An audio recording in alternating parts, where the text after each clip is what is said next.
¿Sabías que la nutrición es un conjunto de procesos involuntarios? Involucra la ingestión, digestión, absorción y egestión.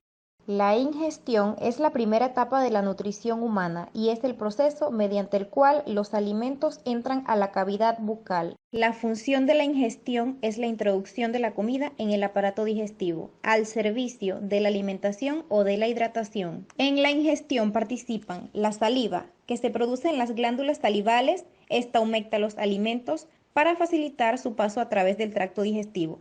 Los dientes, los cuales cortan y trituran el alimento. La lengua mueve y manipula el alimento para mezclarlo con la saliva. La mezcla de alimentos y saliva que se forma al final de la ingestión se denomina bolo alimenticio. Ayudan a la masticación la lengua, trasladando los alimentos a la superficie trituradora, y la secreción salivar, favoreciendo la trituración. La estimulación de distintas áreas del hipotálamo, la amígdala e incluso la corteza cerebral, próxima a las áreas sensitivas del gusto y del olfato, también desencadenan a menudo la masticación. La saliva sirve para humedecer el alimento, para poder detectar el sabor. Lubrica el alimento para facilitar la deglución. Contiene algunas enzimas, como la lisozima, que ataca algunas bacterias que existen en los alimentos, por lo que también tiene función defensiva. El bolo alimenticio, una vez dentro de la boca, es empujado por la lengua contra el paladar y luego hacia la faringe. El bolo es deglutido de una sola vez, hecho que es realizado de manera consciente y voluntaria. La deglución es una respuesta refleja desencadenada por impulsos aferentes de los nervios trigémino, glosofaringeo y vago. El proceso de la deglución consta de 3 fases: fase oral, fase faríngea y fase esofágica. Fase oral. La lengua comprime el bolo contra el paladar y lo empuja hacia atrás. La fase faríngea es una fase involuntaria. El paladar blando se eleva y cierra la cavidad nasal. La epiglotis desciende y cierra la tráquea y se inicia un movimiento peristáltico que impulsa el bolo por la faringe. Fase esofágica. El bolo es empujado por las contracciones peristálticas, ayudado por la gravedad. La digestión es donde las enzimas de los jugos descomponen los nutrientes en moléculas más sencillas. Las funciones del estómago son: 1. Almacenamiento del bolo alimenticio a corto plazo. Número 2. Digestión química y enzimática de los alimentos. Número 3. Licuefacción de los alimentos, mezclándolos con las secreciones gástricas. Y número 4. Liberación lenta y paulatina del contenido gástrico hacia el intestino delgado. Entre las capas del estómago, la mucosa contiene grandes pliegues llenos de tejido conectivo y las glándulas gástricas están en la lámina propia. Además, tiene la muscularis mucosa, que permite el movimiento independiente de la mucosa. El estómago está revestido de células productoras de moco y posee 2 tipos de glándulas: las oxínticas, formadoras de ácido, que secretan ácido clorhídrico, pexinógeno y factor intrínseco, además de moco, y pilóricas, que secretan moco y gastrina.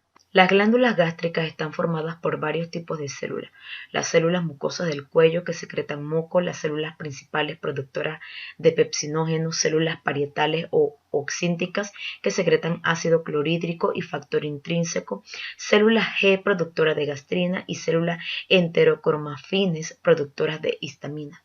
El bolo alimenticio llega al estómago después de pasar el esfínter llamado cardias.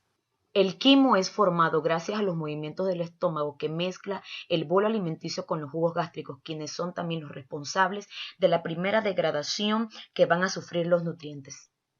La amilasa salival sigue la digestión de carbohidratos en el fundus. Al juntarse con el jugo gástrico se inactiva ella y se activa la lipasa, que degrada los triglicéridos en ácidos grasos y diglicéridos. La digestión de las proteínas a péptidos también comienza aquí por la pepsina y la renina. El quimo pasa al duodeno a través del píloro. El jugo gástrico estimula la secreción de hormonas que promueve el flujo biliar y el jugo pancreático a ser segregado en el duodeno, donde inicia la absorción de nutrientes. El sodio se cotransporta por un cotransportador de sodio, glucosa, contraportador de aminoácidos e intercambio de sodio e hidrógeno. Al mismo tiempo provoca la absorción de glucosa y aminoácidos, que activan por la membrana TPase en la membrana vasolateral. El agua se puede absorber por vía paracelular, que es por las uniones estrechas situadas entre los bordes apicales de las células epiteliales. La deshidratación lleva a una hipersecreción de aldosterona. La aldosterona aumenta la reabsorción de sodio y agua. Un regulador importante es la hormona paratiroidea y otra la vitamina D. La hormona paratiroidea activa la vitamina D y estimula la absorción del calcio. Otra manera en que la hormona paratiroidea actúa para aumentar los niveles sanguíneos del calcio es a través de su influencia en los intestinos. Bajo la presencia de la hormona paratiroidea, el revestimiento del intestino se vuelve más eficiente en la absorción de calcio que normalmente se encuentra en nuestra dieta. La absorción de agua se produce aprovechando el gradiente osmótico creado por la absorción de electrolitos. Concretamente, el agua se absorbe al igual que el potasio por la vía paracelular. La absorción de carbohidratos se da un 80% en forma de glucosa y 20% en forma de fructosa y galactosa.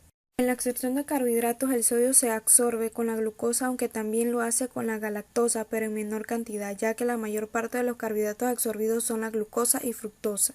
Aquí se observa la absorción de los tres principales carbohidratos que son los absorbidos en nuestro cuerpo, la glucosa, fructosa y la galactosa. Las proteínas, después de digerirse, se absorben en forma de dipéptidos, tripéptidos y aminoácidos libres. Casi todos los aminoácidos, dipéptidos y aminoácidos se absorben en cotransporte con el sodio, o sea, un transporte activo primario con gasto de ATP, y una minoría del transporte de aminoácidos dipéptidos lo hace a través de una proteína transportadora, difusión facilitada independiente del sodio, lo que quiere decir que es independiente. La absorción de las grasas o los lípidos se da cuando la grasa se absorbe por las micelas de las sales biliares y el retículo endoplasmático liso. Es donde se forman los kilomicrones. Estos se unen a una apoproteína B. Estos están formados por el 87% de triglicéridos, 9% de fosfolípidos, 3% de colesterol y el 1% de apoproteína B. Los kilomicrones se absorben en los linfáticos para ir a la circulación venosa por el conducto torácico linfático, y los otros van a la circulación por la sangre, ya que son más hidrosolubles.